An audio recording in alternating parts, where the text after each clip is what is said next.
What's up, everybody? We're back. I'm back. Got another review video for you because that's what we do here, right? Today we're talking rotary tools, something that I use every single day here in my shop. Um, I have a lot of hobby stuff that I do um, in my spare time. So I use the rotary tool a ton. And even with 3D printing stuff, I tend to use these a lot for sanding and things like that. If you guys watch my 3D printer video, some of the things that I made on there, I utilize the rotary tool.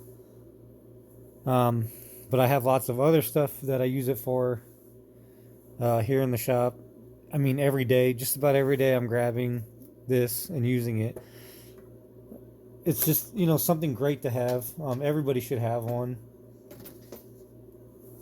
So let's start with this one. So this has been my primary rotary tool since the late 90s. Yes, the late 90s.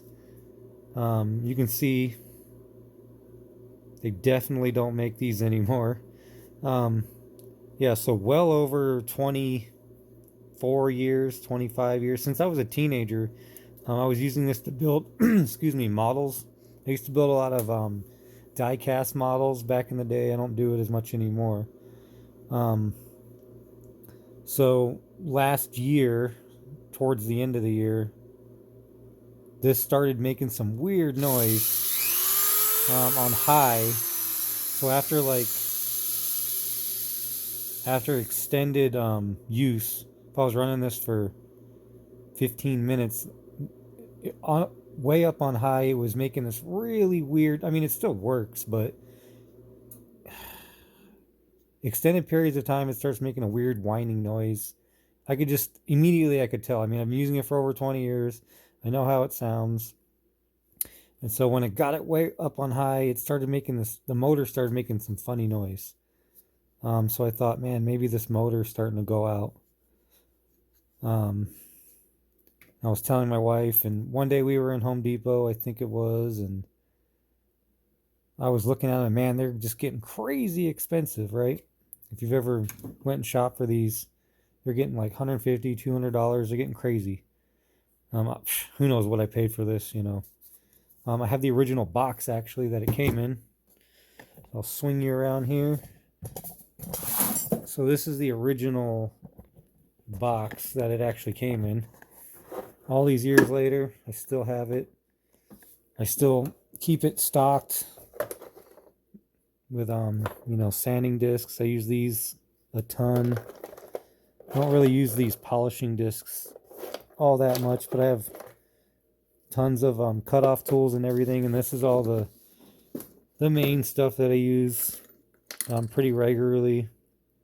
Some of the newer stuff that Dremel's come out with, the blades, and some of the reinforced wheels. These are so much better than this is typically your normal Dremel wheel. It's super thin. You have to be very careful with these because at high speeds, these things just completely disintegrate. So the new reinforced ones are definitely a game changer. Various grinding wheels, and I even have some router bits in here for if you have a stand for it. These are router bits. You can carving through wood and everything, and various other deburring tools and such. So then I got this one, and this one I hate this one. I actually got it, I'm not sure even when I got this one, maybe a year ago or longer, and it's kind of useless. I really hated it. I should have never bought it. I think it was on sale, clearance, something like that. Why do I hate it? Well, right here. 2 speeds, low and high. It's kind of useless depending on what you're doing. I mean, if you really need to dial in and do something fine, that's why I really like this one, because it has 5 speeds. The thing I started to dislike about this one is the first speed is very fast. And sometimes I need some real slow detail work. So that was kind of always a fight when I was trying to do some fine detail work. I was having issues. So then that's why I kind of got this one. And this one's not, it's not too bad. I mean, I still prefer something with more speeds. So then sometime last year, it's what, February now, so September, something like that, October, my wife actually got this one for me. This one goes up to 10 speeds, so the low, if I can get it on here. Do I even have it plugged in? Oh, the hell if I plugged it in, I thought I had them all plugged in. So this has been my primary one. I kind of retired the Craftsman. I've been using this one, and this one I really like. So that's like the first speed. Super low if you're really trying to do some delicate stuff. So yeah, this one I really like.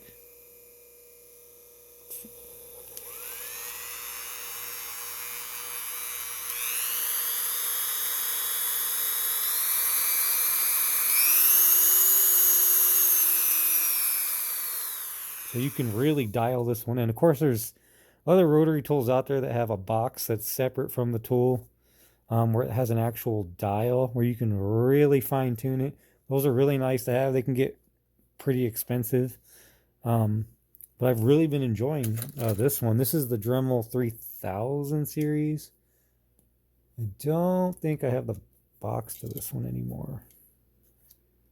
But right now I've got the reinforced cutting wheel on it. So you can also take this off. And it came with, oh man, do I have it here? Well, I must have the box somewhere.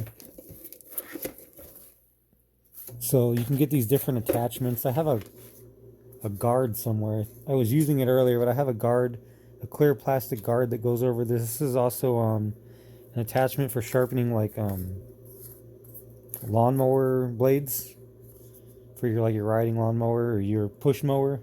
So you would put one of these grinders in here, and then you can put your blade in there and sharpen your blade up pretty good. And you can get all kinds of attachments for these. I have a somewhere, I don't know where it went, but I have a guard for that too. So if you're grinding, you don't want the sparks getting in your face. I was laying under the car the other day trying to cut something, and I put that guard on there. Now I don't know what I did with it, unfortunately. So this one came with a little box of other types of accessories too. But I kind of just threw this one in the box. I really don't use it anymore. I'll probably end up selling it, but I guess it depends on the hobby, really. So I actually seen some people use this particular one for carving pumpkins. It's kind of interesting. And then I have these hangers here. So I have on my workbench, I have a hook, and it just stays there. It hangs there. It never leaves. Not this one. This one never leaves. It's always there. So because I'm always grabbing it, I'm always using it, I'm always cutting something. But if you are interested in this one, I don't know if that's the model number or not. But I'll put links down in the description for anybody who's interested in that. Of course, you're not going to find this one. Maybe on Craigslist, maybe on eBay. But this has been my trusty go-to for a very long time. Still works pretty good on low. But like I said, you get it up to high and it starts making some strange noises. So I'm worried that the motor is about ready to go out. So they do make higher models than this. I think they have maybe a 4 and a 5000, I believe, something like that. But so far about 6-ish months in, and I'm very happy with this Dremel. So here's the button right here. You hold that down, put in your tool, that locks this in place so you it can't move. Tighten that down with your wrench, and then in here, I think these are like where the brushes are or something. You can change out the brushes, I believe. I've never done it. But yeah, here's your brushes. So I've never even changed them out, not even on the Craftsman. But they are fine. I did check them. It's the motor itself's making some weird noises. So, but yeah, if you're into crafts or anything, I mean, even on cars, I've had some tight places where I need to cut exhaust bolts where I couldn't get a regular cutting wheel in there. So having this is just a lifesaver. So that's my review on this. I definitely recommend buying this.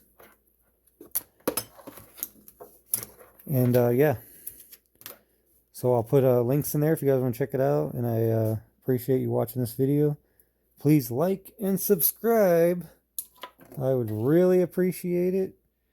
Keep that motivation going for me to make some more videos. All right, that's it for this one. I'll see you in the next one. Thanks, guys.